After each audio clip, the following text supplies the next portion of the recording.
নমস্কার বন্ধুরা, এভরিডে এলিগেন্সে সবাইকে স্বাগত।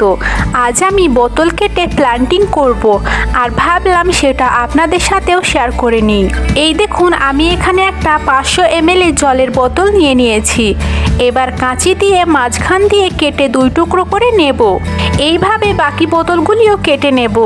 আসলে এই বোতলগুলি ওয়ান টাইম ইউজ বোতল, আর যেখানে সেখানে ফেলে দেওয়ার ফলে পরিবেশ দূষণ করে খুব বেশি পরিমাণ। তাই ভাবলাম যদি এগুলোকে রিসাইকেল করা যায়। এবার এগুলিকে নিয়ে ছাদে চলে এসেছি। ছাদে মাটিও তৈরি করে নিয়েছি। এবার বোতলগুলিতে মাটি ভরে নেব। এই যে সবগুলি মাটি ভরা হয়ে গিয়েছে। নয়নতারা চারা তুলে নিয়েছি। এবার প্রত্যেকটি বোতলে একটি করে চারা পুঁতে দেব। এবার এগুলোতে জল দিয়ে দেব। এই বোতলগুলি যেখানে সেখানে না ফেলে আপনারাও এইভাবে প্ল্যান্টিং কাজে লাগাতে পারেন।